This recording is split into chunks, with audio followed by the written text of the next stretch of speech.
I hope you are seated well. Take your notebook and be prepared to write a lot of things because today we have a full agenda. Serie A that virtually starts today. Calcio Mercato, finally. We start also speaking about Juve, possibly Leoni in, possibly Gutierrez in. We are still speaking about Jonathan David, but pay attention to the name Matteo Retegui. But also another question, who is Viktor Bezhani? Why Viktor Bezhani, but especially why not Matteo Tognozzi? A lot of things to speak about in today's video. Ciao Juventini of the world, my name is Giuseppe, welcome back on the channel. I hope you are all doing well. I'm super boosted. Maybe it's because the interest on the channel, the views that are increasing day after day. Maybe because I woke up, I don't know why, this morning, 200 followers on top on Twitter for a reason that I still don't understand. So thank you for that. It's good. It's always nice. So if you didn't yet, please continue to show me support by liking the video. Don't forget to subscribe to the channel and interact. Let me know about the different topics, what your thoughts are, because I'm always really honored to read them. We start with Serie A. Today, I couldn't believe my eyes when I read it, when I knew it, but Serie A, Lega Calcio, Federazione Italiana Gioco Calcio, they are doing something that I couldn't believe it was possible.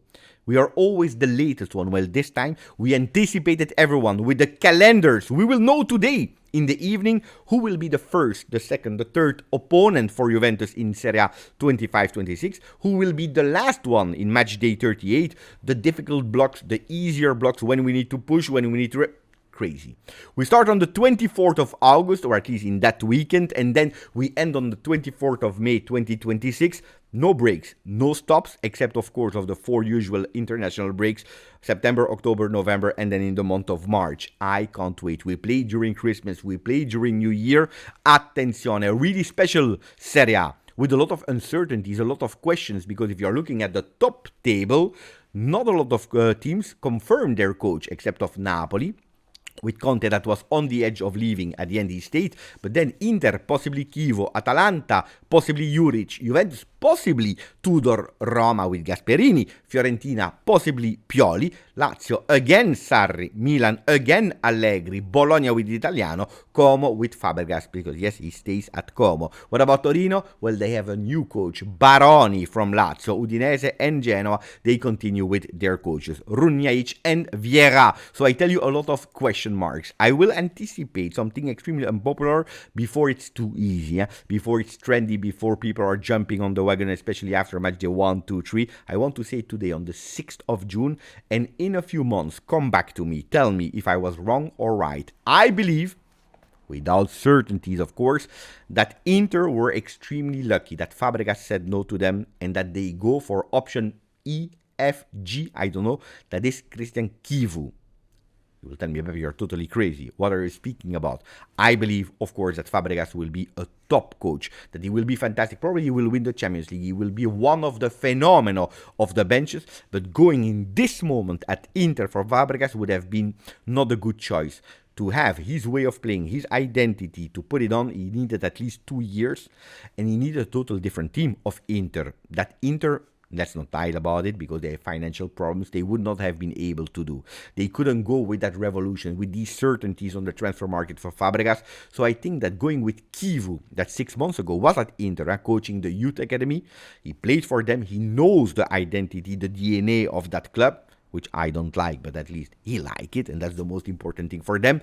But it's a coach that impressed me a lot at Parma, already playing with that 3-5-2, giving continuity to the ideas of Conte first and Inzaghi then. I think they did a really great choice. Hopefully I'm wrong, but that's what I believe today, when it's still unpopular. Now we go to our things, to Juventus Football Club with Matteo Tognozzi. Broke my heart when I read it yesterday. Matteo Tognozzi, instead of joining Juve, could join Arsenal. And after mocking Arsenal so many times, Locatelli, Vlahovic, and I don't know how many other players, well, this time they won. They won, and what a talent they brought in home. He will probably become vice sporting director of Arsenal. Berta, Italian one, the boss there at Arsenal, that decided to bring him home. Sliding door, because Berta was the #1 candidate before Cristiano Giuntoli, and probably Tognozzi would have been there to form a duo. A different story, and we will see what they will do at Arsenal. Yes, I'm suffering because you know it. And the thumbnail was ready. I was ready to explain you the story of Matteo Tognozzi, the players that he scouted, the way of working. And it's a certainty that we were bringing back home. And at the moment I told you, I need some certainties. And Matteo was really saying, Beppe, calma, I know what I'm doing. I already proved it to you, so trust me. And I was giving him blindly trust. Firstly, he was approached by Juve to come back as a sporting director. That was the initial phase a few weeks ago. And then closer we went to the official news of Damien Comolli. That role was not certain anymore at all. It was more for a head of scout. The offer of Arsenal, much bigger in terms of role, in terms of money. Some people are even saying in the corridors that the offer of Juve, a potential one without certainty, was not respectful. It was shocking in a way, if you want, extremely low. And it's a pity because that's a sign that we didn't want him really at home. Some people, yes, probably the new peoples know. And who is that new people that didn't want that much Matteo Tognozzi at home? It is Damien Comolli that is doing his choices, going for his own decisions, at least for the management that will surround him. Is he right? Is he wrong?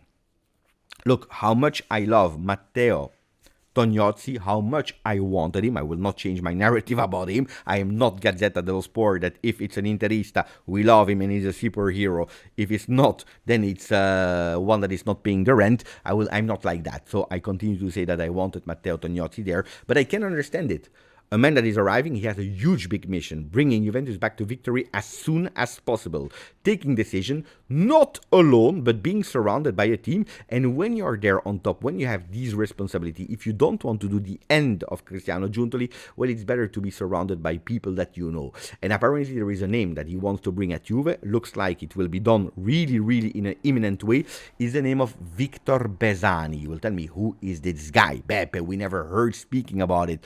Looks like for him, it is essential to work with him. 40 years old, so extremely young, super young, but already with a lot of experience around the world. It's one that is not a sporting director as we know it in Italy. It's not a Giuntoli, it's not a Cherubini, it's not a Paratici as we know them, the one that is going on top with a beautiful suit and going and speaking with the players, hiring the players. That's not what he did. But in his career, starting in USA back then, because that's where he started, it's an Albanian person, 40 years old, that really young, after his father actually walking from Albania to Greece to find a job there, to save some money so that his family could join him and being a bit more comfortable. Well, he knows what it is to start from nothing, really nothing. And after starting to live in Greece, to have that culture, Albanian, Greek, he went to USA to study. Wanted to go with football. It's a workaholic. It's one that is working 24/7. One that is humble, that knows perfectly what it is to work, to have these ambitions. One that believes that dreams can be achieved. He's one that understands football extremely well. Worked a lot in analytics, understanding football. The 4-3-3, not only how you have to play, but how you have also to play against opponents in transition. Chaos or no chaos. He wrote a book about it that was never published. It's one that worked 24/7, as I told you, as is a workaholic that is totally ambitious.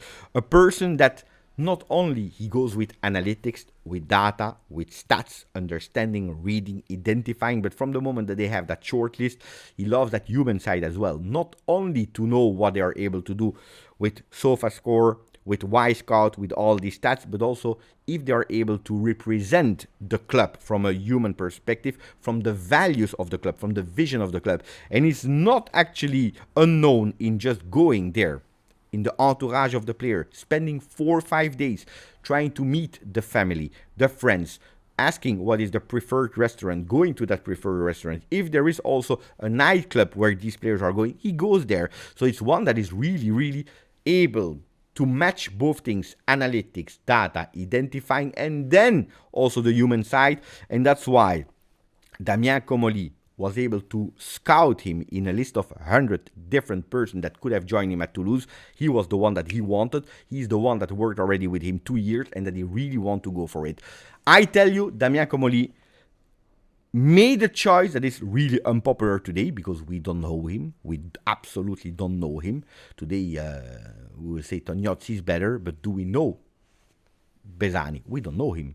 So it could be that in 1 year, in 2 years, in 3 years, we say that's the phenomenon of football. It's a young one that worked in different clubs. In UK, for example, I tell you the club that he worked with. He worked at Brentford, Watford, Leicester. So he has that Premier League experience. He's had that League One experience. He worked at Toulouse. He worked already in Poland. Maybe he's the new talent. Maybe he's the phenomenon of scouting, if identifying players. If Damien Comolli wanted a revolution at Juve, if he wanted things to be done in a different way, if he wanted to implement a kind of revolution in the management with new way of thinking, in a way I understand his choice and I will back his choice. I don't want to say today here Bezhani is not good, Matteo Tognozzi was better, because I don't know, and that's what we will discover together. But in the meanwhile, it's true that Mercato is already ongoing and Bezhani has not been announced at the moment, so we will go.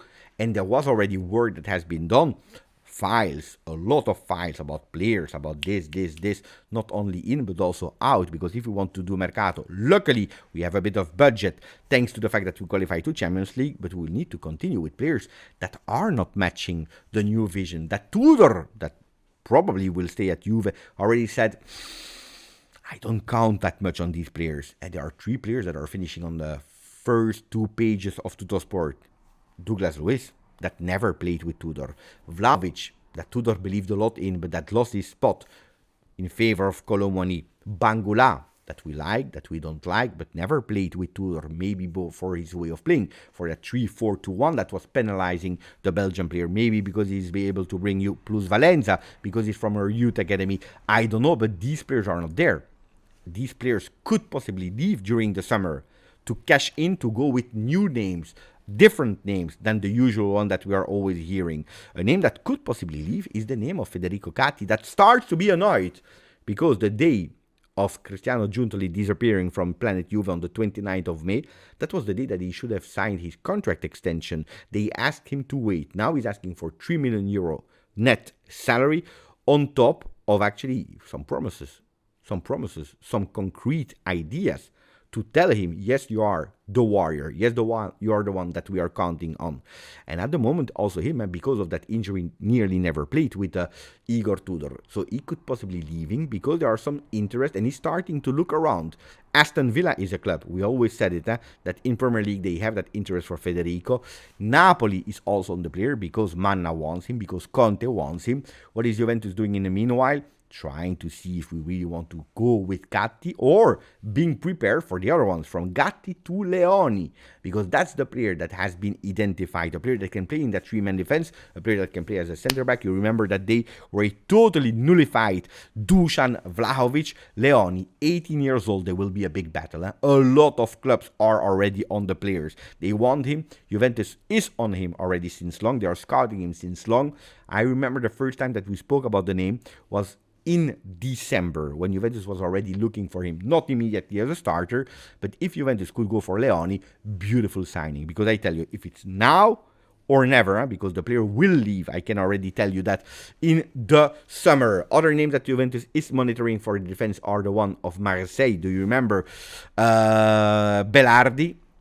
Not Berardi, but do you remember that French Balerdi, the player from Marseille? They are also looking for Pietro Comuzzo from Fiorentina. They are also looking for Coppola, the one that should play today with Italy. Other names that could possibly go out are the names of Andrea Cambiaso. Interest from Milan also that is pushing with Max Allegri. And when you are hearing all the players speaking so much well about him, like Cambiaso, like Rabiot, like Federico Chiesa today, I would not be surprised if Cambiaso is sacrificing 1 year of Champions League to go there at Milan with him to be a starter, having some certainty. So pay attention.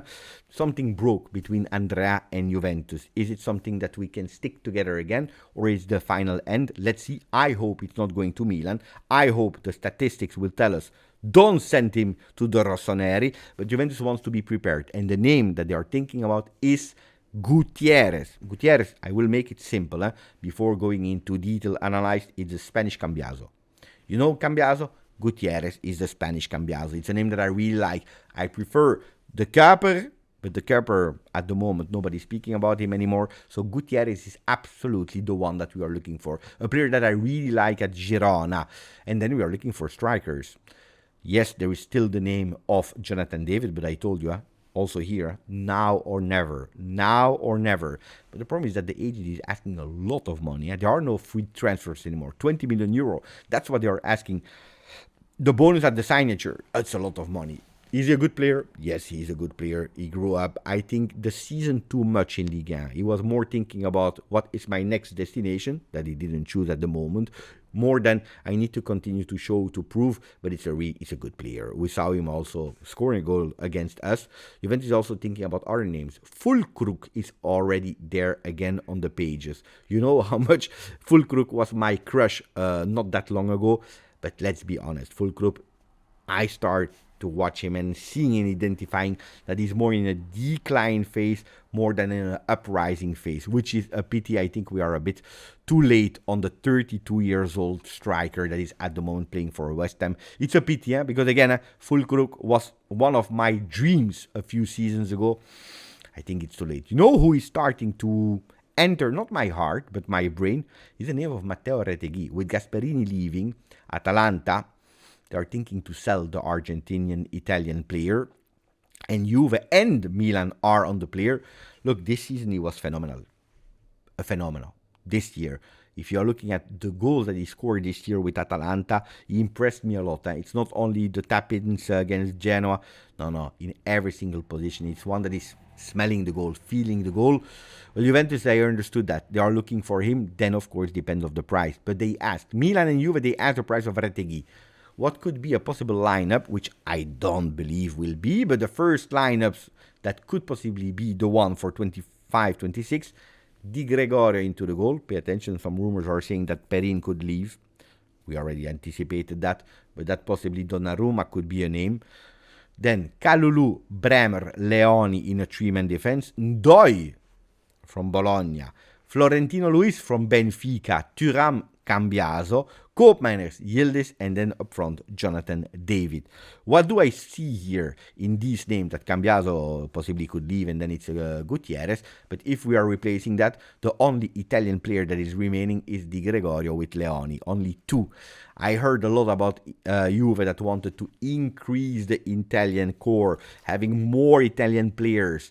And then if you put Gatti on the market, if you put Cambiaso on the market, if you are thinking to replace Di Gregorio with Donnarumma, letting Perin leaving, I don't know how much you are going to reinforce with Italian players. Then it's true that if you are looking at the best, the pinnacle of Italian players of this evening against Norway, how many players of these 11 do you want in your team? Knowing that Tonali will probably not be a player of Juve because he's sending signs again, messages from Newcastle that he's extremely happy there because he found stability in that city, in that club. Guys, we are far. If you're looking at these 11 before you answer, yesterday I watched Spain against France 5-4. What a crazy game. We are far not only from the starting 11 from Spain and from France, but also from the bench. The bench of Spain, the bench of France was stronger than the best Italy that Spalletti will be able to put on the field this evening. Oh, the important thing is that we start with two players. Super important for me. Kenan Yildiz, that yesterday sent again a lot of love for you, but also for Tudor, telling how much he was happy with Tudor. That helped him a lot. How much he believes in the coach Tudor. And then about Kefren Thuram. Kefren Thuram that was not called up with l'équipe de France. That spoke how fun, how great, how much he liked playing for the team of his father. It was a honor for him. And then both of them, they spoke about the fact that Juventus, they must be in Champions League. They must play in Champions League because that's our natural habitat. And we need to go starting every competition to start and try to win it. Ragazzi, 90 minutes of video. I hope you enjoyed it. So if you didn't, please take a moment to wait, to put a maximum of like, sharing the video if you enjoyed it. Your notebook, what did you write in it? Let me know. Ciao, grazie, forza, Juve.